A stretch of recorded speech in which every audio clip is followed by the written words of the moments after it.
हमने तीन चैप्टर पढ़ लिए हैं आपके कोर्स से। सबसे पहले हमने पढ़ा था नॉर्मल डिस्ट्रीब्यूशन, देन हमने पढ़ा सैम्पलिंग डिस्ट्रीब्यूशन, उसके बाद हमने पढ़ा था एस्टिमेशन। अब हम पढ़ रहे हैं हाइपोथेसिस टेस्टिंग। हम देखेंगे बेसिकली जो आपने थर्ड चैप्टर देखा था उसमें आपके पास था स्टैटिस्टिकल इन्फ्रेंस।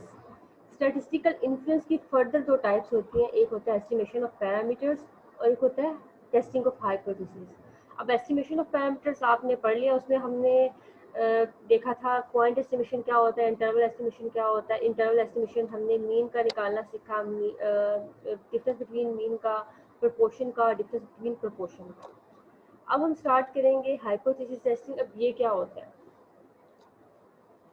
बेसिकली जो हाइपोथेसिस होता है एक तरह से हम इसको उर्दू में कहेंगे तो एक तरह से मफरूज़ा या फिर अजम्पशन कहेंगे हम। ठीक है, किसी भी चीज़ की अजम्पशन, मफरूज़ा के ये वो ठीक है या नहीं, इसके बारे में हम सर्टेन नहीं होते हैं।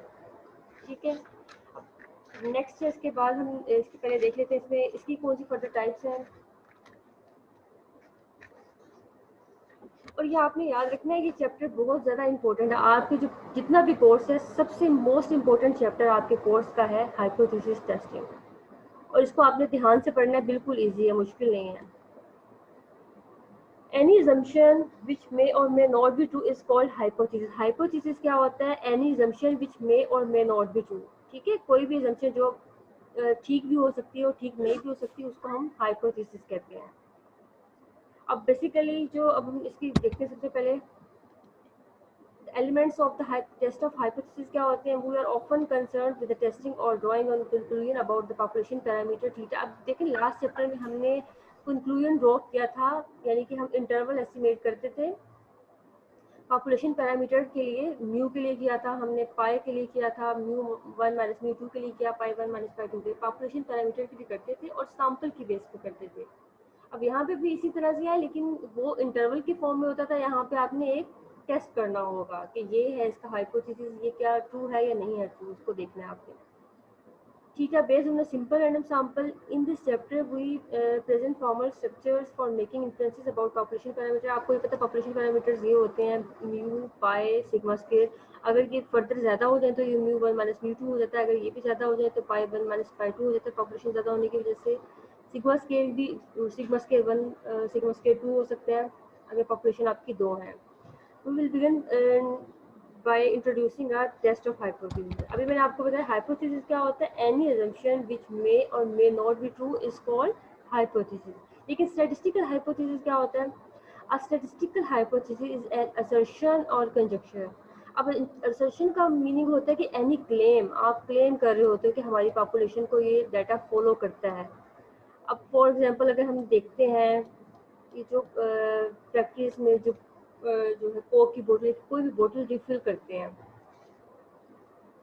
अब उसमें वो कह देते हैं कि फॉर एग्जांपल हमारा जो है स्टैंडर्ड, हम एवरेज हर बोतल को फिल करते हैं वो है 64 ml। ठीक है, ये उन्होंने एक कह दिया कि ये हम 64 ml ऑन द एवरेज करते हैं। अब हमने ये देखना है कि पॉपुलेशन को जो है सेटिस्फाई कर रहा है या नहीं कर रहा है, इसके लिए हम टेस्टिंग करते हैं। अब टेस्टिंग के 6 स्टेप्स होते हैं, वो ही इस चैप्टर में हमने पढ़ना है कि ये जो हम अजम्पशन अज्यूम करते हैं, क्लेम करते हैं, हमारा ये क्लेम ठीक है भी या नहीं है। ठीक है, a statistical hypothesis is an assertion or conjecture about the distribution of one or more random variables. It is an assertion about the nature of population. आपने डेफिनेशंस को अच्छी तरह से कर लेना, इस चैप्टर की डेफिनेशन बहुत इंपॉर्टेंट है और ये चैप्टर के क्वेश्चंस भी बहुत ज़्यादा इंपॉर्टेंट है। This assertion may or may not be true. It is validity. अब मैंने आपको बताया कि ज़रूरी नहीं है कि जो हम क्लेम कर रहे हैं वो ट्रू हो भी सकता है और नहीं भी हो सकता है। Its validity is tested on the basis of observed random sample. Hypotheses are usually phrased quantitatively in terms of population parameters. The following are. अब आप देखें जब आपने हाइपोथेसिस बनाना होगा तो आप म्यू इक्वल टू 25 ऐसे आएगा आपके पास, अगर वो इक्वल टू का केस है। आप याद रखिए हमेशा आपने पॉपुलेशन पैरामीटर के साथ डील करना है जो आपका हाइपोथेसिस होगा। उसमें आप एक्स बार नहीं यूज़ कर सकते, उसमें आप एस नहीं यूज़ कर सकते वेरिएंस की जगह पे, उसमें आप पाई की जगह पे पी यूज़ नहीं कर सकते, पॉपुलेशन पैरामीटर ही यूज़ करेंगे हाइपोथेसिस में। अगर वो इक्वल का केस होता है तो हम इस तरह से करते हैं म्यू इक्वल टू 25। अगर वो लेस देन म्यू का केस होगा तो हम म्यू लेस देन 40 लिखेंगे, अगर वो ग्रेटर देन का केस होगा तो mu greater than equal to 20 लिखेंगे, अगर वो प्रोपोर्शन इक्वल टू 0.4 होगा तो हम ऐसे लिखेंगे। ठीक है, इस तरह से हम अपने हाइपोथेसिस को लिखेंगे। अभी हम इसको फर्दर डिटेल में पढ़ेंगे तो आपको ज़्यादा क्लियर होगा। अब हाइपोथेसिस टेस्टिंग क्या, अभी तो ऊपर हमने देखा स्टैटिस्टिकल हाइपोथेसिस क्या होता है, लेकिन हाइपोथेसिस टेस्टिंग क्या होता है? The statistical hypothesis testing is a procedure to determine whether or not an assumption about the some parameter population is supported by the information obtained from the observed sample। अब ये देखिए, जो मैंने आपको भी बताया था कि हम क्लेम कर लेते हैं कि हमारा ये पॉपुलेशन पैरामीटर है, तो उसको सैंपल की बेस पे हम सेटिस्फाई करते हैं कि ये हो रहा है या नहीं हो रहा है, हमारी पॉपुलेशन को सेटिस्फाई कर रहा है या नहीं कर रहा है, कि ये हमारी assumption गलत है। हम अज्यूम करते हैं कि हमारा क्लेम ये है कि म्यू हमारा 20 हो गया या 50 हो गया, कुछ भी, जो किसी भी चीज़ के बारे में अगर हम कर रहे हैं, हम क्लेम करते हैं कि ये हमारा हाइपोथेसिस है, उसको फिर हमने जस्टिफाई भी करना है ना कि ये इसको फुलफिल कर रहा है या नहीं कर रहा है। इस प्रोसीजर सबको हाइपोथेसिस टेस्टिंग कहते हैं। ठीक है, एक बार दोबारा मैं बता दूँ, the statistical hypothesis testing is a procedure to determine whether or not an assumption about the some parameter। देखिए, जैसे हमने एक पैरामीटर के बारे में कोई assumption की है, वो about some parameter of population is supported by information obtained from the sample, random sample। जो आपको सैंपल गिवन होगा या जो सैंपल आप लेंगे, वो इस पॉपुलेशन के जो क्लेम को है सेटिस्फाई कर रहा है या नहीं कर रहा है। ये हम बेसिकली इसका प्रोसीजर है जो हम हाइपोथेसिस टेस्टिंग में करते हैं।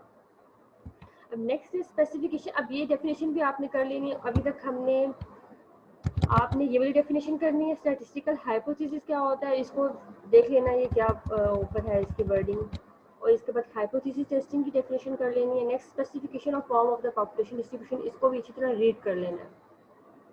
The experimenter or researcher must make an assumption about the nature of underlying distribution of the population. Is the random variable is normal or binomial। अब आप जो ये बना रहे होंगे, जो रिसर्चर है, या जो आपने तो क्वेश्चन ही कर रहे हैं, बेसिकली जो डाटा कलेक्ट करता है रिसर्चर या एक्सपेरिमेंटल, वो ये assumption देखता है कि जो उसकी पॉपुलेशन है उसकी डिस्ट्रीब्यूशन नॉर्मल है या बाइनोमियल है। ठीक है, नेक्स्ट वो देखता है और does it follow any other form of the distribution, या फिर कोई और डिस्ट्रीब्यूशन होगी, जैसे कि हमने हाइपरजोमेट्रिक पढ़ी हुई है, उसमें डिस्क्रीट के केस में पाइसोन होती है, और इसके अलावा कॉन्टिन्यूस डिस्ट्रीब्यूशन भी डिफरेंट होती हैं, आप क्या उनको फॉलो कर रहे हैं, ये सब हमने देखना होता है। It is therefore necessary to identify the theoretical probability distribution of the random variable under consideration, because the decision about the hypothesis is made on the basis of probability of occurrence। अब आपको इससे वैसे जो है आपने तो questions करने होंगे, ये जो स्टेप है बेसिकली जो रिसर्चर है, ये जो डाटा कलेक्ट करते हैं उनके लिए होता है। अब ये वाली डेफिनेशन भी आपने बहुत अच्छी तरह कर लेनी है, ये हमेशा ही आती है, ये मैं ये नहीं कह सकती कि कभी कभी, मोस्टली ये पेपर में आती है। नल हाइपोथेसिस क्या होता है? A null hypothesis denoted by h nought. अब याद रखना है, नल देखिए, नल है ना, तो इसका मतलब एच नोट से इसको डिनोट करेंगे, यहाँ पे जीरो आ जाता है इसके सब्सक्रिप्ट में। is that hypothesis which is tested for possible rejection or nullification under the assumption that it is true। और in other word आप इसको ये कह सकते हैं, the hypothesis which is to be tested for the possible rejection when it is true। ठीक है, ये भी इसको आप कह सकते हैं। ये डेफिनेशन आपने कर लेनी है। जो बेसिकली देखें, अब इसमें यह है कि हम पॉसिबल रिजेक्शन के लिए जो काम करते हैं, जो अजम्पशन करते हैं, वो हमारी नल हाइपोथेसिस होती है। अब नल हाइपोथेसिस में याद रखना आपने हमेशा इक्वालिटी एग्जिस्ट करती है। इक्वालिटी का मतलब या तो इसमें इक्वल टू का केस आएगा, या इसमें आ जाएगा ग्रेटर देन इक्वल टू, या इसमें आ जाएगा लेस देन इक्वल टू। अब इक्वालिटी आ रही है ना, देखिए लेस देन के साथ भी इक्वल का साइन आ रहा है, ग्रेटर के साथ भी इक्वल का साइन, या फिर इक्वल टू। नल हाइपोथेसिस में तीन केसेस एग्जिस्ट करते हैं हमेशा, equal to, greater than equal to, या less than equal to। A null hypothesis is always a statement of either no effect, या तो वो हो सकता है नो इफेक्ट होगा तो आप नल हाइपोथेसिस में इक्वल टू का निशान लगाएंगे, मतलब जो आप यूज करेंगे इसमें नोटेशन वो इक्वल टू की होगी। The status quo such as given coin is unbiased. Unbiased का अगर आपको गिवन है स्टेटमेंट में, आप देखें डायरेक्ट आपको ये नहीं गिवन होगा कि लेस देन इक्वल टू का केस है, ग्रेटर देन इक्वल टू का केस है, या इक्वल टू का केस है। आपने जब क्वेश्चन करेंगे खुद जज करना है। नो इफेक्ट लिखा है तो आप कहेंगे ये equal to not equal to का केस है। अनबाइस्ड लिखा है उसका मतलब ये इक्वल टू या नॉट इक्वल टू का केस है। और ड्रग इज इनइफेक्टिव, अगर इनइफेक्टिव का वर्ड आ गया तो इसका मतलब ये इक्वल टू या नॉट इक्वल टू का केस आ गया। नो डिफरेंस का वर्ड यूज होता है, इसका मतलब भी इक्वल टू या नॉट इक्वल टू का केस हो जाता है। between two production methods or production line requires no preventive maintenance. The experiment is conducted to see if the hypothesis is unreasonable. Next इसके बाद हाइपोथेसिस देखिए मैंने अभी आपको बताया ना इसके तीन केसेस होते हैं equal to greater than equal to less than equal to उन्होंने बताया establishment of null hypothesis let theta be the represent the true but unknown value of the population parameter and theta naught is the value of the line. अब आप यहाँ पे जरूरी नहीं है theta से कंफ्यूज ना होइएगा आप mu equal to mu naught भी रख सकते हैं कोई भी पैरामीटर हो सकता है आपका म्यू हो सकता है पाई हो सकता है सिग्मा हो सकता है कुछ भी हो सकता है. Let theta be represent the true value of a unknown value of the population parameter and theta naught is the value on the number line. The hypothesis to be tested will take on the following three forms. पहली form हमारी होती है इसमें हमेशा equality visit करनी है देखिए ये आपने याद रखना है इसमें that is the true value of population parameter is equal to specified value. आपका जो population parameter वो किसी specified value के equal है आपका जो population parameter है वो किसी specified value से greater than या equal to है. The population parameter is equal to or greater than specified value. आपका जो population parameter होगा वो किसी से less than या equal to specified value से होगा. ठीक है नेक्स्ट इसके बाद आता है ऑल्टरनेटिव केस. अब आप देखिए हाइपोथेसिस जो है उसके दो ही केसेस हैं एक होता है अल्टरनेटिव और एक होता है नल हाइपोथेसिस. नल हाइपोथेसिस हमने देख लिया उसको एच नोट से डिनोट करते हैं और दूसरा हमारा हो गया अल्टरनेटिव हाइपोथेसिस उसको हम H1 से डिनोट करते हैं. ठीक है अभी डेफिनेशन भी बहुत इंपॉर्टेंट है. एंड ऑल्टरनेटिव आमतौर पे दोनों का डिफरेंस पूछ लेते हैं नल और ऑल्टरनेटिव हाइपोथेसिस में डिफरेंस क्या है या इसकी टाइप से बता दें हाइपोथेसिस की ये तो इसलिए आपको इम्पोर्टेंट है आपने इसको अच्छी तरह से याद कर लेना है. An alternative hypothesis denoted by H1 इसको हम H1 से डिनोट करते हैं. ठीक है उसको हम H नोट से यूज डिनोट करते थे और इसको हम H1 से. Is that hypothesis which we are willing to accept when the null hypothesis is rejected. अब देखिए किसी चीज़ की दो पॉसिबिलिटीज है अगर आपका H नोट एक्सेप्ट हो गया तो आप H1 को देखते नहीं है मतलब जो है उसको देखते नहीं. अगर आपका H नोट रिजेक्ट हो गया तो आप किसको एक्सेप्ट करोगे H1 को एक्सेप्ट करोगे. देखिए यही केस बनेगा ना अगर हम एच नोट लिखते हैं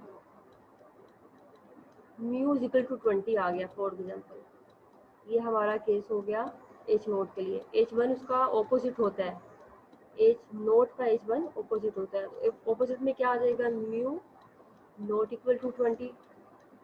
ठीक है यही आएगा ना ये इक्वल टू था तो ये नॉट इक्वल टू ये अगर ग्रेटर देन इक्वल टू हो जाता है तो ये लेस देन हो जाएगा लेस देन इक्वल टू नहीं होगा क्योंकि आपका जो ऑल्टरनेटिव हाइपोथेसिस है उसमें इनइक्वालिटी आती है हमेशा ये याद रखना है. ऑल्टरनेटिव हाइपोथेसिस में इनइक्वालिटी आती है और नल हाइपोथेसिस में इक्वालिटी का साइन आता है हमेशा. अब इनइक्वालिटी की फर्दर दो टाइप्स होती हैं एक तो हो गया ग्रेटर देन एक हो गया लेस देन. ठीक है या फिर नॉट इक्वल टू आ गया तीन केसेस इसके होते हैं.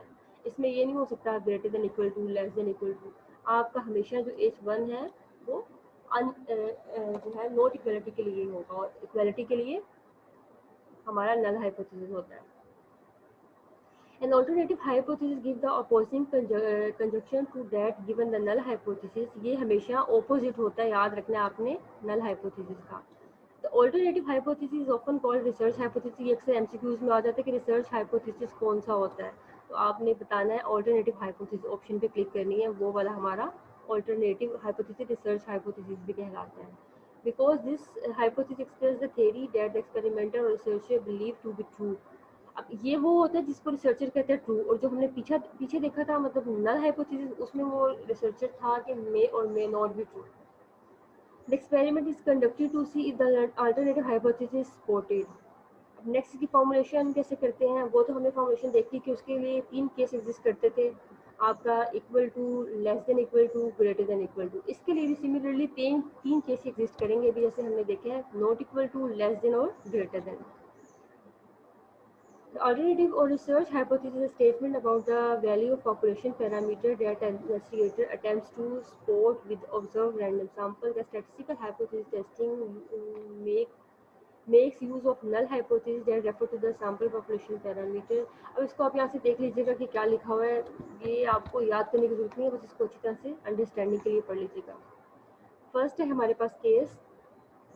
The experiment is conducted to see if there is support for some hypothesis. There will be alternative hypothesis in an inequality in the form of less than और greater then, ये मैंने आपको भी बताया है, और या नॉट इक्वल टू। तीन केसेस ये होते हैं आपके, जो ऑल्टरनेटिव हाइपोथेसिस होता है उसका या तो वो लेस देन होगा या ग्रेटर देन होगा या नॉट इक्वल टू होगा।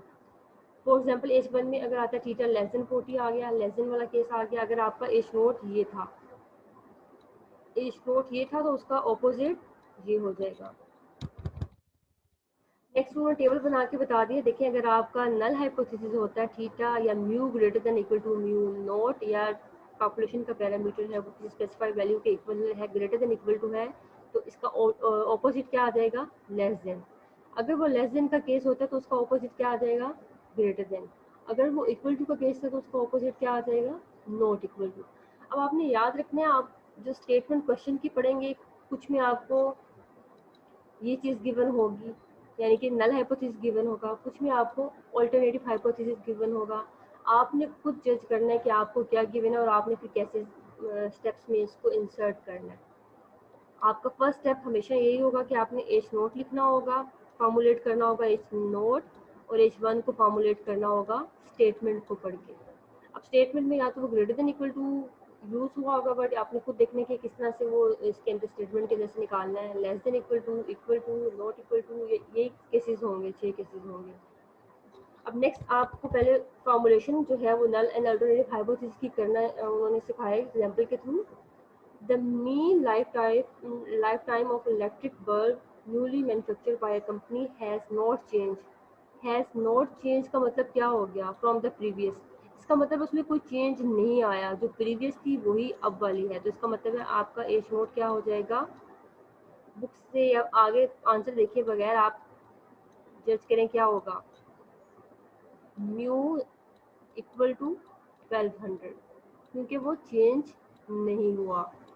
नोट चेंज का मतलब है आपका इक्वल टू या नॉट इक्वल टू का केस बनता है, एच नोट ये बन जाएगा और एच वन क्या बन जाएगा आपका, नॉट इक्वल टू 1200। ये आपका हाइपोथेसिस हो गया, फर्स्ट स्टेप हो गया। नेक्स्ट इसके बाद सेकंड जो आपको सोल्व करने के लिए बताया है, मतलब हाइपोथेसिस इसमें से फॉर्मुलेट करना है आपने। An automobile is driven on the average no more than. अब नो मोर देन क्या होता है, मोर देन का मतलब तो ग्रेटर देन है, नो मोर देन का मतलब क्या हो गया है, less than equal to. Opposite है ना, मोर देन होता है ग्रेटर और नो मोर देन हो जाता है लेस देन इक्वल टू, और ये हो गया 6000। अब ये आप मुझे बताएं कि एच नोट होगा हमारा या एच वन होगा, जिसमें इक्वालिटी एग्जिस्ट करती है तो वो क्या होगा, एवरेज है तो यहाँ पे म्यू होगा, लेकिन ये होगा क्या हमारे पास, एच नोट होगा या एच वन होगा। Less than equal to exist कर रहा है तो ये हमारा एच नोट ही होगा, एच वन नहीं होगा। इसका ऑपोजिट फिर यहाँ पे उन्होंने गिवन है क्या बताया हुआ कि वो ऑपोजिट ये हो जाएगा H one. Less than equal to हमारा केस होगा एच नोट का और उसका ऑपोजिट ग्रेटर देन हो जाएगा। नेक्स्ट है एटलीस्ट। एटलीस्ट क्या होता है हमारे पास, आपने पढ़ा हुआ याद होगा आपको, एटलीस्ट हमेशा हम यूज़ करते हैं इसमें ग्रेटर देन इक्वल टू। अब ग्रेटर देन इक्वल टू हमारा किस में यूज़ होगा, एच नोट में या एच वन में, एच नोट में यूज़ होगा हमारा, ठीक है। और एटलीस्ट प्रोपोर्शन गिवन है 10% है, तो इसका मतलब है कि प्रोपोर्शन गिवन है, हमें मीन गिवन नहीं है। एटलीस्ट इसका मतलब है pi greater than equal to 10%, pi less than 10%। Next question है इसके बाद फोर्थ में आपने फॉर्मुलेट करना है hypothesis. The proportion of household that don't own a color television set is more than का मतलब क्या है, ग्रेटर देन आ गया 0.4 इन अ लोकेलिटी। अब प्रपोर्शन का क्वेश्चन है और ग्रेटर देन यहाँ पे आ गया। अब ये हमारा एच नोट होगा या एच वन होगा, इसमें इनइक्वालिटी है, इक्वालिटी का केस नहीं है ये। इनइक्वालिटी का केस है तो हम ये किस में लेंगे, ग्रेटर देन का केस हम एच वन में ले लेंगे। ये हमारा एच वन गिवन है हमें, और एच नोट हम इसका खुद बना लेंगे, क्योंकि ये दोनों आपस में अपोजिट होते हैं, एक गिवन हो दूसरा बना लेते हैं, दूसरा गिवन हो तो पहला वाला बना लेते हैं। नेक्स्ट है फिफ्थ वाला आपके पास पार्ट, एवरेज। इसका मतलब ये मीन का केस है। Average yield of a corn of a variety A exceeds the variety average of B. आपकी जो है वन वाली वैरायटी जो है एक्सीड कर रही है सेकंड वाली वैरायटी से, आप दोनों का डिफरेंस लेंगे बाय एटलीस्ट। इसका मतलब एटलीस्ट का केस है तो ये ग्रेटर देन इक्वल टू आ गया, और नेक्स्ट आपके पास 200 आ गया। अब ये आपका एच नोट में आएगा या एच वन में आएगा, आपकी इनइक्वालिटी जो है इसमें एग्जिस्ट नहीं करी, मतलब इनइक्वालिटी है, साथ इक्वल का साइन भी है, ग्रेटर देन इक्वल टू। इसका मतलब ये आपका आ जाएगा एच नोट में और इसका ऑपोजिट लेस देन हो जाएगा। या आपने अच्छी तरह से इसकी प्रैक्टिस करनी है कि हाइपोथेसिस कैसे बनाना है।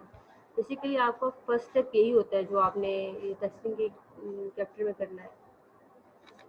नेक्स्ट इसके बाद डेफिनेशन सिंपल हाइपोथेसिस क्या होता है, ये फर्दर टाइप्स है इसकी। A statistical hypothesis said to be simple hypothesis if it completely specify the underlying population distribution। अगर जो है वो population distribution जो आपको गिवन है उसको completely specify करता है तो वो हमारी simple hypothesis हो जाती है। The functional form of the distribution this way। अब आप इतना भी कर लें तो काफ़ी है डेफिनेशन, ज़रूरी नहीं है कि आप ये नेक्स्ट भी करें, इतना कर लेंगे तो काफ़ी है। फर्दर उन्होंने एग्जाम्पल बताइए, that is if it specify the particular member of a particular family of the probability distribution. अब देखिए पर्टिकुलर फैमिली है, पर्टिकुलर मेंबर है, उन्होंने बताया है उसका जो है रैंडम वेरिएबल नॉर्मल डिस्ट्रीब्यूशन से मीन ये है, स्टैंडर्ड डेविएशन है, उसको कम्प्लीटली स्पेसिफाई कर दिया ना कि उन्होंने बता दिया कि इस फैमिली से बिलोंग करता है, इस प्रोबेबिलिटी से है, इस डिस्ट्रीब्यूशन से है, सब चीज़ें स्पेसिफाई कर दी हैं उन्होंने। तो ये हमारा सिंपल हाइपोथेसिस हो जाता है। या फिर वो कहते हैं और random variable has a binomial distribution, उन्होंने बता दिया कि वो बाइनोमियल डिस्ट्रीब्यूशन है। उस बाइनोमियल डिस्ट्रीब्यूशन के दो ही पैरामीटर होते हैं, एक एन होता है और एक पाई या पी होता है। तो उन्होंने ये चीज़ें बता दी, इसका मतलब ये भी कम्प्लीटली स्पेसिफाई है, तो ये सिंपल हाइपोथेसिस हो गया। नेक्स्ट कंपोजिट हाइपोथेसिस क्या होता है, ये डेफिनेशन याद करनी है आपने, ये नहीं समझना है कि बस ये हम वैसे ही रीड कर रहे हैं, आपने याद करनी है, अच्छी तरह से लर्न कर लेनी है। A statistical hypothesis is said to be a composite hypothesis if does not, अब इसमें देखें एक वर्ड का डिफरेंस है बस, does and does not completely specify the underlying distribution is called composite hypothesis। A random variable has a normal with mean is equal to 40 or a random variable has a normal distribution with mean is equal to 50 and standard deviation is greater than equal to 5। अब देखिए इसमें completely specify नहीं किया हुआ उन्होंने। A random variable has a distribution, अब यहाँ पे उन्होंने distribution का नहीं बताया, किसी भी चीज़ को skip कर देते हैं, with mean is this and standard deviation is, यहाँ पे पैरामीटर बता दिया लेकिन डिस्ट्रीब्यूशन नहीं बताई है। नेक्स्ट में उन्होंने डिस्ट्रीब्यूशन बता दिया लेकिन एक पैरामीटर नहीं बताया है।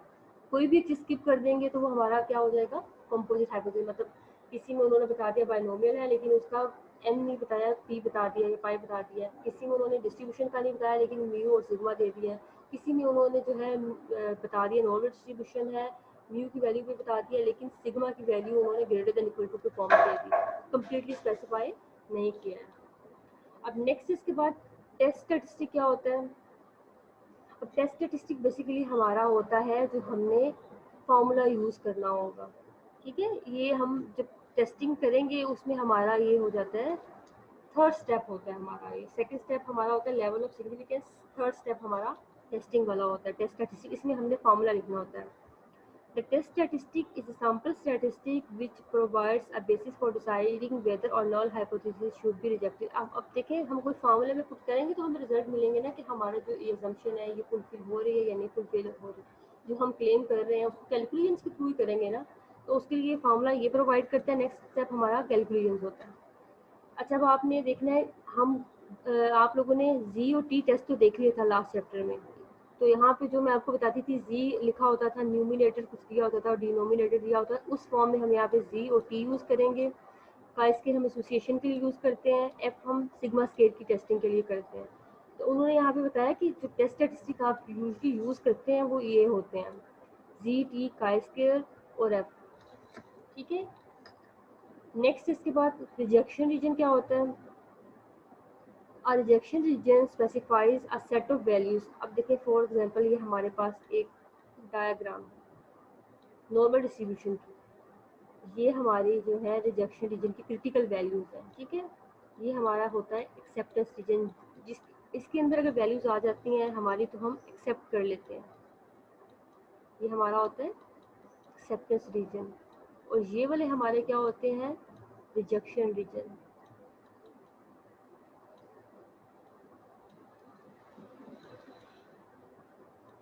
अगर देखें इसके अंदर लाई करती है वैल्यू तो हम एक्सेप्ट कर लेते हैं, अगर इनके अंदर लाई करती है वैल्यू यानी कि इस रीजन से बाहर वैल्यूज लाई करेंगी तो हमारा रिजेक्शन रीजन होगा। अब रिजेक्शन रीजन की डेफिनेशन देख लें। A rejection region specifies a set of values of the test statistic for which the null hypothesis is rejected। It is called critical region। इसको critical region भी कहते हैं, rejection reason भी कहते हैं। जब आप टेस्ट स्टैटिस्टिक से कैलकुलेट कर लेंगे कोई भी वैल्यू जो आप जी से कर रहे हो, टी से कर रहे हो, जो भी वैल्यू कैलकुलेट कर रहे हो, अगर वो उस वैल्यू जो है वैल्यू यहाँ अंदर लाई करेगी, मतलब एक्सेप्टेंस रीजन के अंदर आएगी तो आप एक्सेप्ट कर लेंगे उस क्लेम को। अगर वो रिजेक्शन रीजन के अंदर आएगी तो आप रिजेक्ट कर देंगे जो है अपने हाइपोथेसिस को, तो आपका H1 एक्सेप्ट हो जाएगा, H0 रिजेक्ट हो जाएगा। नॉन रिजेक्शन रीजन क्या होता है? Non rejection region specify set of values of the test statistic which null hypothesis is not rejected. अब नॉन रिजेक्शन को हम एक्सेप्टेंस रीजन भी कह सकते हैं, इन अदर वर्ड्स, ठीक है। नॉन रिजेक्शन को हम एक्सेप्टेंस रीजन भी कह सकते हैं, रिजेक्शन रीजन को हम क्रिटिकल रीजन भी कह सकते हैं। ये डेफिनेशन आपने बड़े ध्यान से करनी है, याद करनी है और इनको देखना है। लेंथी नहीं है, लेकिन अभी आप स्टार्टिंग में नई नई टर्मिनोलॉजीज यूज़ कर रहे हैं तो आपको ज़रा लग रहा होगा अजीब। रिजेक्शन रीजन को हम क्रिटिकल रीजन भी कहते हैं, एक्सेप्टेंस रीजन को हम नॉन रिजेक्शन रीजन भी कहते हैं। अब उन्होंने कहा है कि नॉन रिजेक्शन रीजन में अगर वैल्यू आपकी लाई करती है तो वो आपका नल हाइपोथेसिस को रिजेक्ट नहीं करेगा, एक्सेप्ट करेगा। नॉट रिजेक्टेड का मतलब है आपका नल हाइपोथेसिस क्या हो जाएगा, एक्सेप्ट हो जाएगा। अब जाहिर सी बात है, देखिए आप एक्सेप्टेंस रीजन में कोई वैल्यू आ गई तो आप एक्सेप्ट करेंगे ना हाइपोथेसिस को। अगर वो वैल्यू रिजेक्शन रीजन में आ गई तो आपने H0 को रिजेक्ट करके आपने H1 को एक्सेप्ट करना होगा। नेक्स्ट इसके बाद क्रिटिकल वैल्यूज क्या होती हैं आपके पास? The critical values of the test statistic which separate the rejection. अब ये जो आपकी वैल्यूज है ना, ये वाली, एक ये है आपके पास और एक ये है वैल्यू।